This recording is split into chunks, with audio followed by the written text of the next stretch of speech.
And remember, all of these presentations are available on demand.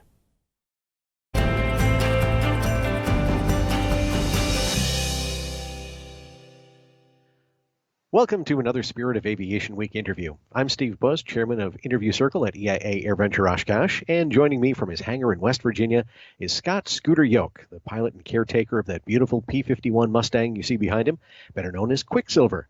Welcome, Scott. Thanks for having me, Steve. It's a pleasure to be here.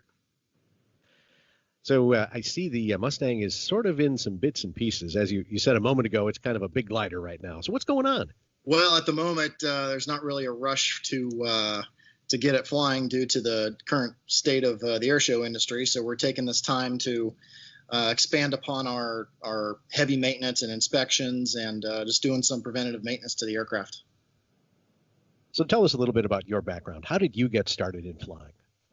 I was an airport kid. My father owned a repair station in Carlsbad, California, many, many moons ago. And I grew up in the back of a hangar sweeping and wiping down airplanes and jumping in the back seat or right seat of any airplane I could that was flying at the time. And I can't imagine a time where I wasn't interested in aviation. It locked onto my DNA and it never let go. What's the earliest memory you have of flying yourself? Was it with your dad? And do you remember the airplane? Yes, it was with my dad, and I don't remember which one exactly came first, but it was either a Super Cub that he was flying for one of his customers, or a Bell Jet Ranger helicopter. That was one of my dad's favorite airplanes to fly, along with all the World War II headline fighters. So. It was kind of destined for you to end up in the cockpit then, wasn't it? It was. I fought it for a little bit because just like any teenager, I thought I was going to play for the Yankees one day, but here I am flying airplanes rather than playing baseball. So when did you start learning to fly? I started when I was officially, I flew all the time, but officially logging hours when I was 16. I soloed when I was 17 and got my license when I was 17. And I started in a Cessna 172, just like majority of the private pilots these days. And actually, I'm now based in South Carolina, and ironically, that airplane is now based just down the road from me. I'm going to go see it one of these days. But that was what I got started in, and then I went to a Citabria and went into the Warbird circle there very shortly after. Great. Tell us a little bit about that first solo for you. What was going through your mind as you took off? I can't believe they're letting me do this on my own. And it flies a lot better without that guy in the right seat. So it was a absolutely marvelous experience. I was at first, just like anything else, I was a little timid or a little shy, but once you get past the whole taxiing out and there's nobody in the right seat next to you, that's a feeling that you can't ever duplicate, So that probably is one of those touchstone moments that cemented your passion for aviation. 100%. I was, if I wasn't anchored then, I was definitely anchored shortly thereafter. And you mentioned the Citabria. Did you have an early interest in aerobatics, or was that just transitioning to a tail dragger? Aerobatics was always a part of my background, just because of what my father was about and what he did in the Warbird industry. So going upside down was normal to me. And the Citabria was actually primarily just used for just tailwheel transition. Most of my early aerobatic training was in a T-34. And talk a little bit about your dad and his background and how that kind of inspired you as well. Sure. So my father was really in the ground floor of the whole Warbird boom in the 60s. And at the time he was working for Lockheed as a tech rep on lots of cool airplanes, SR-71, U-2, Cheyenne helicopter. And on the weekends, he would play with Warbirds out at Van Nuys. And he got involved at a very early age in Warbirds and soloed in a Mustang when he was either 20 or 21, and just that was sort of the norm back then. Airplanes were everywhere, and he was flying them, and he was doing his thing, and he progressed through the Warbird industry and actually got more interested in the fabrication part of it, because that was a lot of what he did at Lockheed was sheet metal form fabrication, compound forming, He actually worked in the chem mill there at Burbank for a long time. So anything sheet metal and fabrication was sort of his love, and he really built upon that throughout the years. Got involved in the movie industry. One of the very first, actually the very first TV series he ever worked on was Baba Black Sheep. He was one of the pilots, the actual pilots, not actors, but the guys that flew the Corsairs. And he actually got his, I'm trying to remember, he got grandfathered into the SAG, into Screen Actors Guild, on his way to Indian Dunes, getting checked out on a Corsair that day so he can fly. It was a different time back then. And so Warbirds were always a part of his life and my life, and growing up around him and seeing him fly, Mustangs, Corsairs, Hellcats, Bearcats, P-38s, T-28s, anything. Just that was, once again, that was the norm to me. That was what I was used to. I thought that every airport had T-28s and P-51s at them. So they should. If they don't, they should. That's correct. That's right. We're talking with Scott Scooter Yoak, and he is the pilot and caretaker of Quicksilver, the P-51 you see behind you. And Scott, as you, obviously we were talking, and you've got your license, you're starting to build some time, and you decided to take the next step in your aviation career, and that was to head off to Embry Riddle University. I did. I made the decision to go to Embry Riddle Aeronautical University in Daytona Beach. What really fueled that was I knew that I wanted to do something in aviation. And also at the time I was, like I said, I was playing baseball. So I went down there to play baseball with them. And my love of aviation quickly outranked my love of baseball, and as well as just absorbed the majority of my time. So I focused most of my time and effort on flying. And while I was down there, got all my flight ratings as well as my airframe and power plant certification, and was instructing. I was banner towing. I was flying anything that moved, and occasionally skipping class to go fly, but that's neither here nor there. But it was one of the best choices that I ever made, because it really fit with what I was looking to do and really fit with my dichotomy, for the lack of words, in my life. Great. Yeah, and I can imagine that skipping class at Embry Riddle to go flying probably is not as frowned upon as it is at other higher institutions of learning. It was. In my defense, it was skipping to go banner tow so I could pay for the class skipping, which, don't ask. It was a different time back then. So. Now, you've mentioned baseball twice. So what position did you play? I was a second baseman, and then when I got to college, they transformed me to a corner infielder and later catcher. So okay. I was. You want to share any statistics with us from your brief baseball career? Well, I was very good at the plate, but speed's what took me out. I was I was slow in the 60-yard dash, but I didn't even play a full season at Riddle just because aviation took over. But in high school was very high batting average. Couldn't remember exactly what it is, but high enough to get scouted by several major league teams and decide to go college instead. So excellent. Well, you know what? Baseball's loss is aviation's gain, so it worked out all right for us. I like that. That's well put. So, do you stay in touch with any of your former instructors or professors at Embry Riddle? I do. My instructors have now become my colleagues and my friends, as I put it. I go back as often as I can just to visit and bring some outside information to primarily the aviation maintenance science department that I graduated from. I like to return back there and speak with the instructors there and share some of my experiences that I see, because working on Warbirds and working on unique vintage and surplus military aircraft comes with its share of unique challenges, for the lack of words. So there was no lack of stories and, hey, you guys can't believe what I'm finding or I'm seeing or any of that kind of stuff. So but to answer your question, yes, I'm actually I'm on texting basis with several of my Embry Riddle professors. Have you gone back and taught any classes as a guest lecturer? I'll come back and talk about the 51 or the Merlin, or I'll talk about airshow flying or flying in special use airspace like Airshow waivered airspace, that kind of stuff. I've given several talks on campus, and it's one of my favorite things to do. I've yet to go to the Prescott campus, but I will one of these days. So. All right. So I would take it that your advice to any young people who might be listening and watching today would be to pursue that aviation career and degree to really help out your career in the long run. Absolutely. Embry Riddle is definitely top of its game, but no matter what, a 4-year degree is becoming more and more in demand in the professional aviation world. So I'd highly recommend anybody that's looking at doing something in aviation as a career to pursue their 4-year degree. Don't just pursue just the flight aspect of it. Really focus on education as well.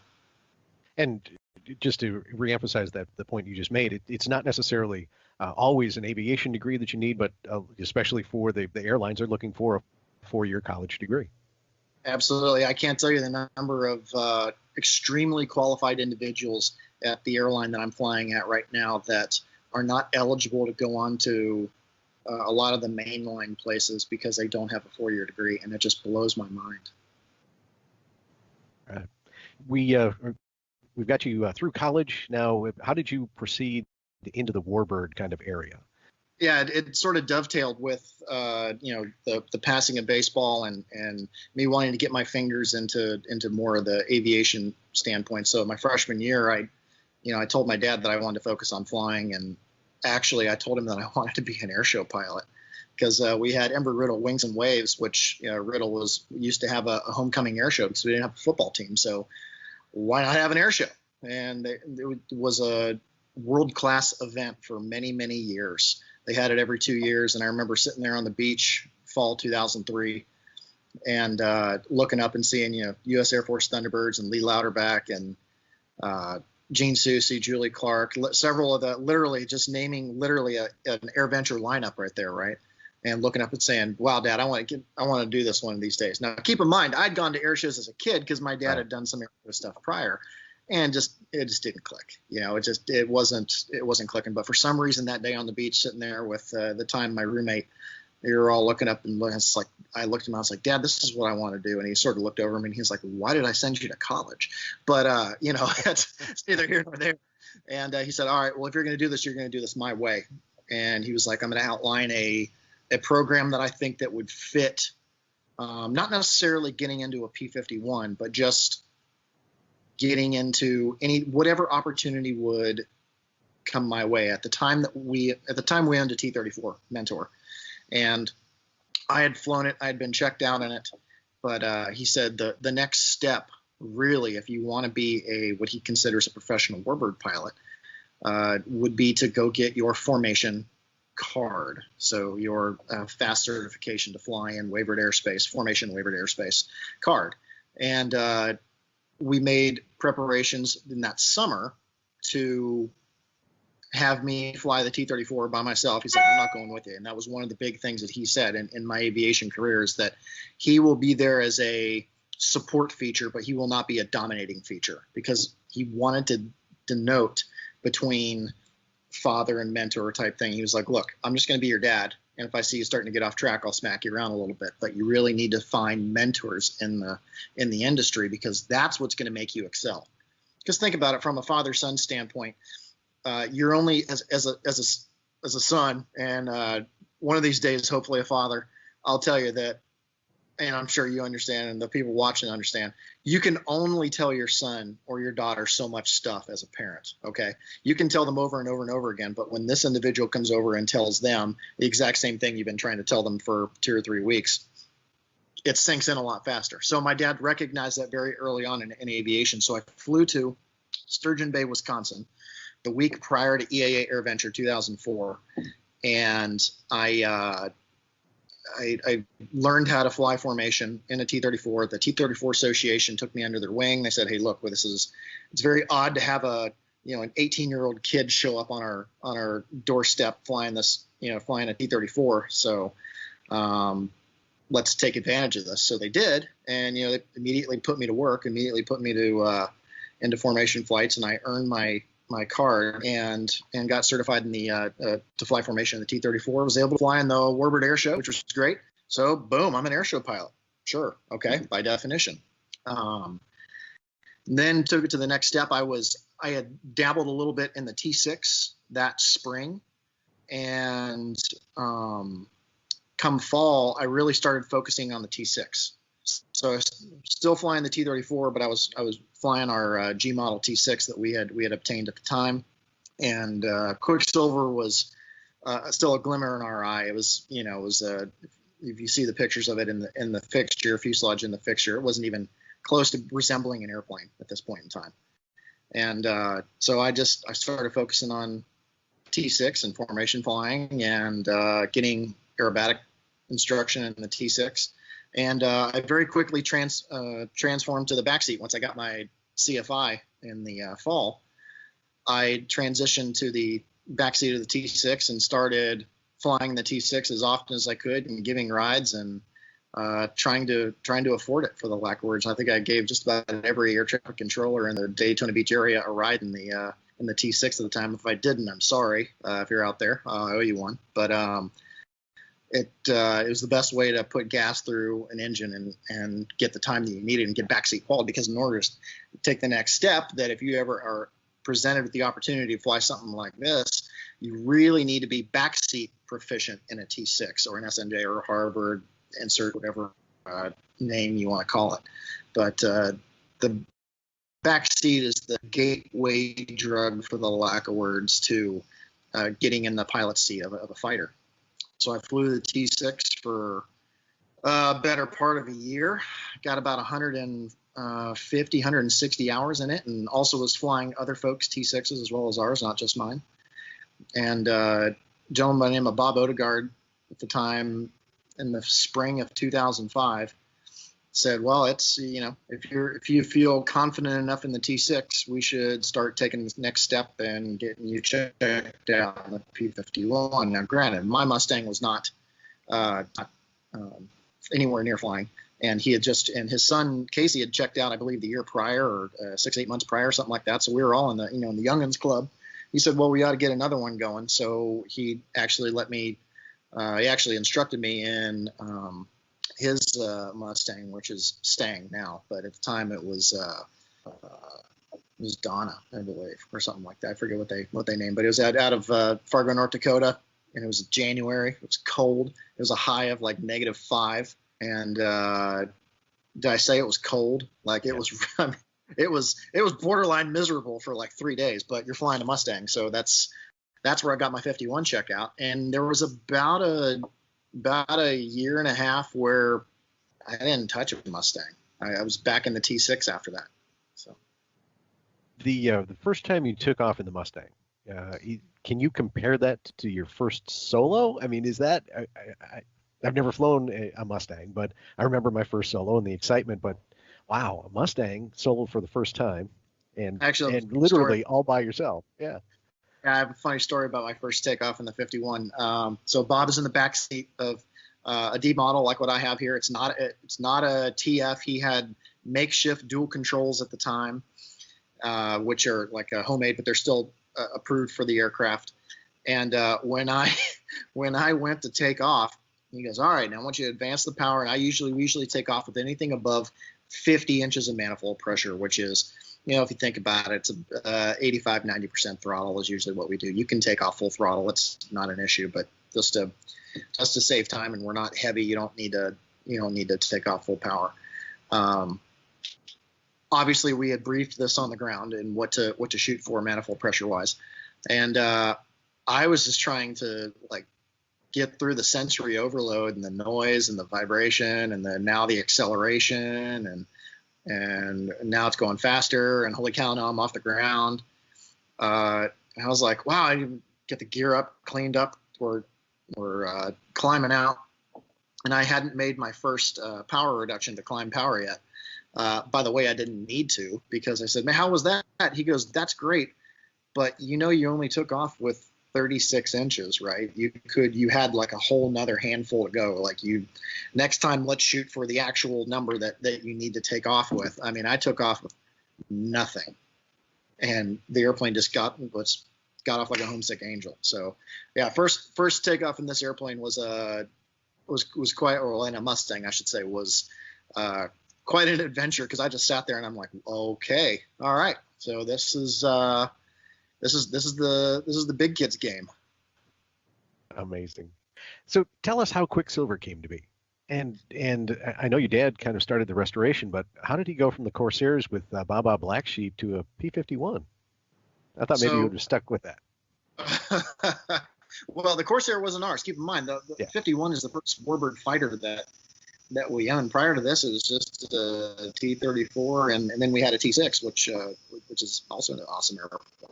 But we didn't have a fighter till about 1992, where my dad was going around the world getting parts and starting to dig up the rest of a lot of the third world countries' air forces from all around. And this airplane is, for the lack of words, is a parts airplane. So we purchased a, we'll air quote, project, for the lack of words. And, the fuselage was from an airplane that had crashed in Chino. The tail cone was from Israel. The left wings from Sweden. The right wings from Dominican Republic. The airplane was literally from all around. No, the data tag of the aircraft was actually an airplane that crashed in Puget Sound in 1961. But the airplane was from all around. So it took 15 years to restore, from 1992 to 2007, all in Lewisburg, West Virginia. It just took massive time, because we were also working on other people's airplanes in between there. We were working on parts and pieces for Glacier Girl at the time. My dad made all the cowlings and gondola and nose skins for Glacier Girl, a P-38 they dug out of the ice, right, as well as making sub-assemblies and major components for other Mustangs. And so obviously you got to pay the bills. So our airplane gets put on the back burner. So it took a very long time to put this airplane together. And did your dad make the first flight after restoration? He did. April 1st, 2007, and I was in class. I was in airframe electrical class. And keep in mind, I'd been home, and I don't remember why I was home. I would say about a week prior, maybe a week and a half prior. And I remember looking at it like that. I didn't think it was anywhere close to flying. He had told me that he had to look at reforming a lot of the cowlings. And I mean, literally, it looks like it looks right now, without paint or without any of that other kind of stuff. It looks just completely apart. And he was like, yeah, we'll shoot for first flight sometime in May or June. And then I get a text on April 1st, and I thought it was an April Fool's joke that, Dad was in the Mustang. And I'm like, no, not our Mustang. I mean, last I left it, it looked like an expensive glider. So it came down, and I remember stepping out of class and giving him a call, and a little bit later, and he was like, yeah, he's like, I flew it. It was fine. He was like, but I think I'm done. I was like, what do you mean? He's like, okay, well, he was like, I want you to take the reins. I want you to take over. I'm like, okay, I appreciate it. But he's like, I really think I'm done. And I was like, well, there's always the T-34, the Bonanza or something like that. He goes, no. He's like, you know what? I think I'm done. And I'm like, well, Dad, what do you mean? And keep in mind, this aircraft has a slightly modernized panel. At the time we had we still do, but we decided to put a Garmin 530 in for situational awareness, helping, navigate the National Airspace System. And didn't really go stock on the cockpit. My dad wanted to make it a little more intuitive. So we have the Garmin 530 in there, and he actually didn't know how to operate it.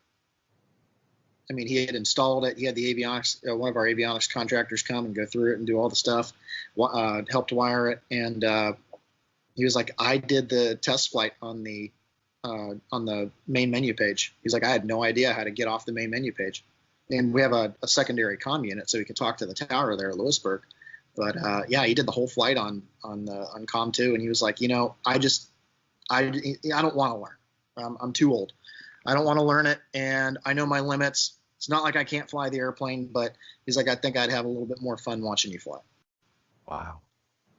An amazing story. Your dad, Bill, has really been a huge influence in your life, not only with the airplane, but just, I think, in his parenting and guidance and leadership. That's really, really something that has stuck with you. Yeah, Mr. Bill was a wise guy, that's for sure. So. We're talking with Scott Scooter Yoak and the Quicksilver P-51 Mustang that you see behind you. Normally you'd be seeing out on the airshow circuit, but this year, of course, with everything, we're kind of standing down. But so when did you officially become an airshow pilot? My first aerobatic performance was actually in Quicksilver, and it was AirVenture 2008. I debuted my very first Airshow aerobatic performance at AirVenture, and it was a lot. It had a lot to do with the folks that were coaching me at the time and my mentors at the time. They had pitched the idea to the leadership at EAA AirVenture, and they thought it was a good idea. And I did my routine. And you want to talk about being hooked? That's when definitely I decided that I wanted to take this really to the next level and make this more of a professional, not just a recreational thing. I wanted to take Warbird aerobatics and Warbird Airshow aerobatics to the next level. How did you decide the routine? How did you put that routine together? Well, I decided to take a lot of the strengths of the 51 and use them. The airplane does nothing halfway. It is an absolute marvel of design and performance. And I think a lot of folks that do air shows in it don't utilize it to its maximum capacity. I'm not even near maximum capacity, but this airplane really does everything you would ever want in an air show very, very well. And I wanted to make it more of a crisper, more of a I don't want to say competition style aerobatic, but something that's a little bit sharper aerobatics and not more, because it's still graceful no matter what. But when you display the aircraft like I display it, I believe you're showing a lot of its better angles and a lot of its capabilities to the American public. What's the most difficult maneuver that you have in your routine? Well, I would say it's actually a tie. The most difficult maneuver to do well. How about that? The one that I would say the most attention to detail is a 16-point roll, like what Hoover did. I practiced that roll more so than any of my vertical maneuvers to get right, because you can botch it very. I mean, you can make it look either really, really good, or you can make it look really, really bad. One of the two. I mean, there's no kind of like that was an okay 16-point roll. It was either good or it was bad. I would say that's the hardest. Okay. The next one would be the 1.5 vertical roll, the roll and a half on the upline, which is in this airplane, the modern day P-51s are inherently nose heavy. So as I'm rolling, the nose wants to start corkscrewing, excuse me. And you'll actually, if you don't pay attention to it and you're not, and the only way to put it is if you're not strong enough, the airplane will actually start barreling on you. It'll actually start doing like a vertical barrel roll on you almost. Wow. It's hard to do because it requires the most attention to what you're doing, I would say. The 16-point is more of a don't lose your place and keep your rhythm. The 1.5 vertical roll is try with all your might to keep it rolling straight on an upline and not let it, start doing a whirly bird. So. Okay. Well, in having seen your routine several times, it's a very graceful and fluid, and I never would have guessed that, that maneuver would be something that would cause you to really have to work at it to make it look as good as you make it look. And you must have practiced a lot of 16-point rolls, because I've never seen you do a bad one. Oh, well, I appreciate that. Yeah, it's one of the maneuvers that no matter what, I usually warm up with it, because I do an air start. So while I'm behind the crowd or while I'm at altitude somewhere holding, I'll usually at least get through the 180-degree point, because the first 8 points are what dictate the last 8 points, if that makes any sense. If you nail the first half of it, the second half is pretty much in the bag. All right. So now we asked about the difficult maneuvers. Which one is your favorite? Oh, favorite? Well, it would be the opening sequence of and I put it into one maneuver, but I call it the Power 8. It's the 1.5 vertical roll, and then you go right into another vertical roll right after that. It's just, man, the Mustang does it like it's on rails. Now it's more of a muscle memory thing to me, and it's a hoot. It's absolutely like a lot of times I'm yelling, laughing to myself, and it's just that's by far the most fun thing I think you can do in a P-51 is that maneuver. Excellent. Let's talk a little bit about the paint scheme on the airplane, because there's some meaning that goes into all the different elements that are on the airplane. It's kind of hard to see in the background there. We can see the invasion stripes, but there's a lot of other elements to that paint scheme. Absolutely. When my father was trying to decide how were we going to paint this airplane, one of the major factors was, okay, do we go with an original paint scheme, or do we do a modified original paint scheme? Do we do a one-off? Do we just go all 1970s and go civilian on it? And he wanted to do something a little different. And what he came up with was he wanted to put together a paint scheme that represented all of our armed forces, all 5 branches of our armed forces. And our airplane is a flying memorial to those that have served our country, those that have given the ultimate sacrifice, and those that, hopefully will inspire folks to also go into the military as well, because every marking, every symbol, every speck of paint on this airplane represents somebody that's wearing our uniform right now, that's off in a place that we can't even pronounce, that's defending our freedom. And our airplane stands for that person.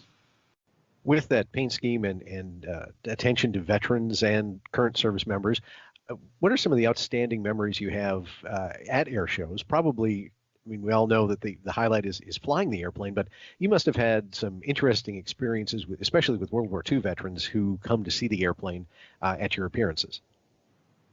Flying the airplane's fun, but I'll tell you what's honestly more fun than flying the airplane is getting a group of Mustang pilots together, or people that interacted with the Mustang back in the 40s or even in the 50s, that were service members that either flew these airplanes, maintained them, were saved by ground attack, or were on a bomber escort, and listening to their stories.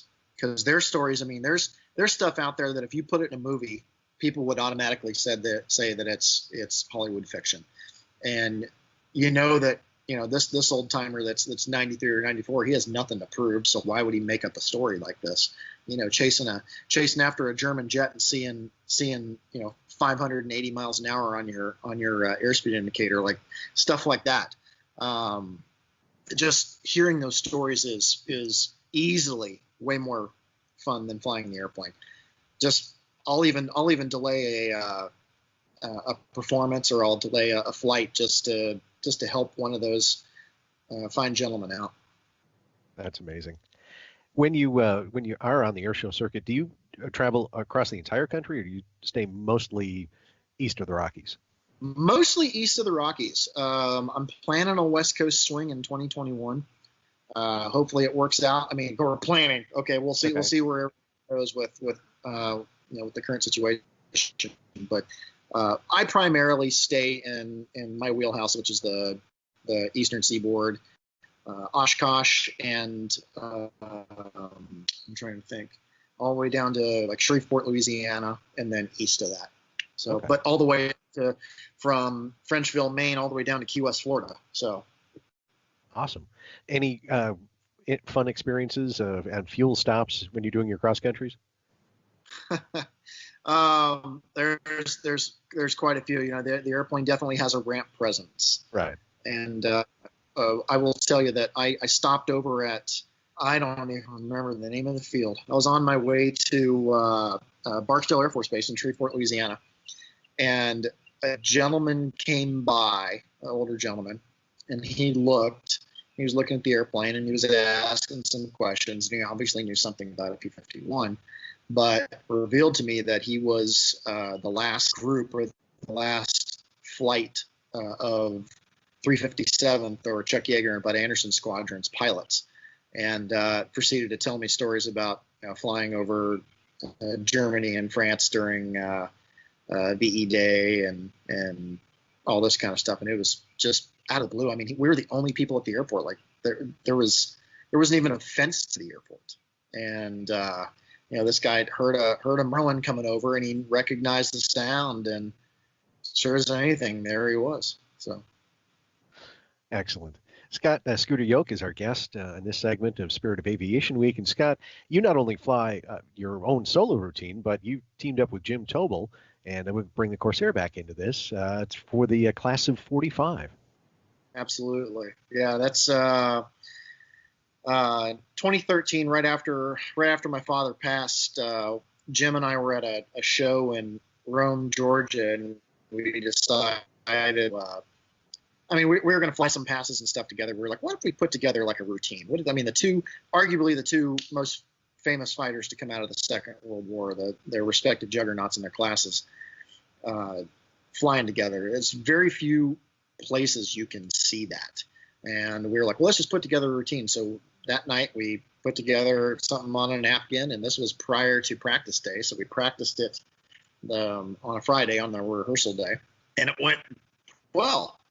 So, and then we flew it Saturday, Sunday, and we're like, this is something we could really turn into a fun thing. And it's the solo routine's fun, but it's really cool to look out there on your wing and seeing the bent wing bird out there. It's the Corsair just has those lines. Where did the name Class of 45 come from? Well, ironically, I got it from a aviation historical art that used to come with like the Sporty's Pilot magazines back in the late 90s, early 2000s, and there was a pencil drawing. And for the life of me, I am trying to find one. I don't even remember who the artist was, but it showed a picture of, it was actually an FG-1D Corsair and a P-51 flying together, and they called it the Class of 1945. And I said I always wanted to do that.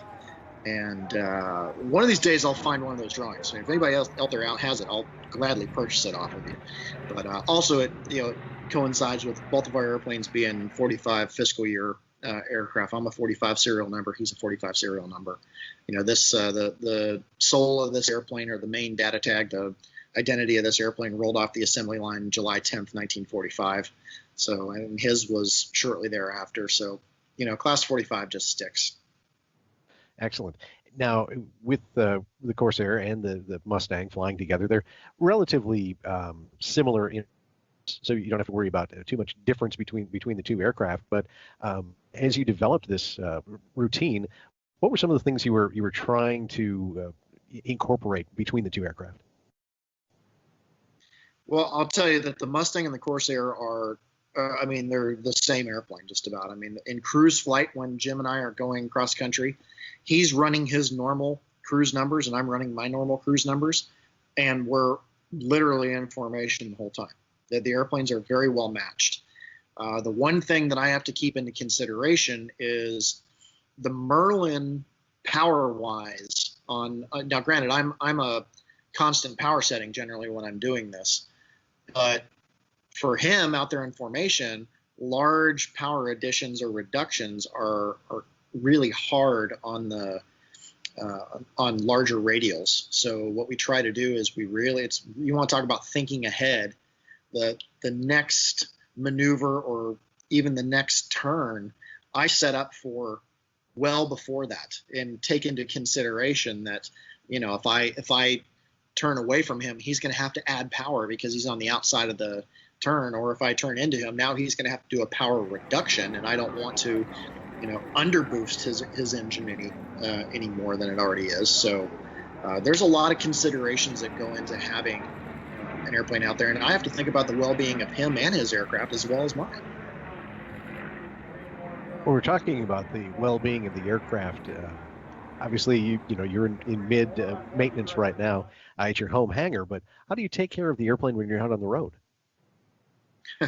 Well, prior to being an airline pilot, I used to just take the whole summer off and schedule as many air shows as I could weekend after weekend. And you can imagine that 25 and 50-hour inspections come up pretty quick during that. And doing oil changes on the road and anything from, pulling heads and banks and removing props and all that kind of stuff. You try to schedule it as best you can. Up until last year, I had amazing results with my old engine. and the rotables started failing, magnetos and pumps and stuff like that. They all wear out. But for years prior to that, I hadn't had a mechanical issue in 13 years, something like that, with the airplane. And it's because of the progressive maintenance inspections that I keep up with on this airplane. I'm very religious with the types of checks that this airplane needs in order to fly, the amount of hours that I put on it every year in the airshow circuit. So doing maintenance on the road, I try to schedule it to where I can at least get to one of my friends' hangars or an ally's hangar or someplace that's going to let me do something like this for 3 or 4 days. Awesome. So what is next for you? Oh man, getting through this year, and then literally I'm just going to take it year by year, because as far as I'm concerned, as long as I can, I will always operate Quicksilver for the American public. I believe that it's our duty as owners, operators, maintainers, managers, whatever you want to call it. We're the custodians of history, and no matter what, I will always try to keep this airplane in better than factory shape and better than squadron readiness as often as I can. And next step is just book a great 2021 and 2022. I read in doing some research for this interview, I think it was your dad's quote of very similar to what you just said, is that he's not an owner, you're a caretaker and taking care of a piece of history so that someday you can pass it on to the next person who will continue that legacy of education. As far as I'm concerned, this airplane's not mine. This airplane is all of those men and women that flew these airplanes for the Army Air Corps and the United States Air Force. This is their airplane. For those that flew it in combat, those that ferried it, those that worked on it, this is theirs. And I owe it to them to keep this airplane flying, because you can go to a museum and see a Mustang that's not flying. You can go see a static. You can go to an Air Force base and see a Mustang on display. But until you hear it come by, until you hear that Merlin, you experience it. You see it like you do at Oshkosh, the Mustang Corral. You walk over and you see these guys taxi in, you shut down, and that smell, that Mustang smell. There's no other airplane that has that smell on shutdown. I don't know what it is. I don't know if it's something in the exhaust or if it's, because, we're all burning 100 low lead. So, but, the smell coming out of a Corsair or even, a Spitfire or even something else, the smell of the Mustang, it has that post-shutdown smell. You never experience that in a museum. You'll experience it at air shows. And if I can help somebody experience that, then my job's done. And that is something we're all looking forward to, is getting back to our next air show. And it's not only smelling the shutdown smell of the Mustang, but the smoke oil and hearing all the noise from all the different airplanes. And of course, look forward to Quicksilver being back on the show circuit. And Scott, you just started flying for the airlines, so if you want to put in a plug for your new employer, that's fine. Yeah, so I in September I decided to apply to the airlines, and I had quite a bit of jet time already, but it was Part 91 and it was not organized, for the lack of words. So if I wanted to go to a mainline airline, I would have to put in my time somewhere. So I applied to Endeavor Airlines, and I'm flying the CRJ 200 for them. I'm an Atlanta-based CRJ 200 pilot, and I love it. I really wish I would have done this 5-6 years ago, but everything happens for a reason. I'm happy. I absolutely love it. It's going way better than I ever thought that a job like this could. Obviously challenging times now. We're still flying. We still have pretty decent loads. Being Delta's wholly owned subsidiary, being Delta's regional airline, we try to stay busy for the folks in Atlanta. Excellent. And just a minute or so before we wrap up, and any final thoughts, anything I missed in our conversation today? No, I think we pretty much hit all the highs. I can't thank you and everyone else that's watching here. Thank you very much for tuning in and hearing what I had to say. And if there's any questions, by all means, be sure to hit us up on any of our social media. It's Quicksilver P51. Primarily, I'm on Instagram, but we are on Facebook as well. Also, started a podcast about 2 years ago. So on any of your podcasting platforms, Apple Podcasts, Google Play, Spotify, Pandora, look up Air Power Podcast and try to talk about anything and everything Warbird. And I can't believe I'm doing this, but in quarantine times, I started a YouTube channel. It's not live yet, but hopefully it'll be live here soon. And my goal was to reproduce a lot of what like what Jeff Ethel used to do back in the day with Roaring Glory Warbirds. I wanted to sort of bring that back to modern feel. As a matter of fact, we're shooting one of our episodes today. We're kicking it off with Mustang Anatomy, which is going through the airframe systems of a Mustang in depth, showing you essentially the inner workings of a P-51. When are you ever going to see one up close and personal? Literally, we're putting you through Mustang ground school, and then we're going to put you through Merlin Anatomy, which is we have a Mustang on it. We have a Merlin on a stand over here with an engine out of it. We have a Mustang behind me with an opened up Merlin, and we are literally going to go through a Packard built Merlin. Awesome indeed, and we'll look forward to that. And again, if you follow Scott on Instagram or Facebook, I'm sure you'll have the announcements when that channel is up and running. Absolutely. Great. Well, Scott, thank you for taking time to join us today. This is Spirit of Aviation Week. I'm Steve Buss, chairman of Interview Circle, and thank you for joining us. Thanks again, Scott, and we'll see you at an air show real soon. Thanks, Steve. It's always a pleasure to be here.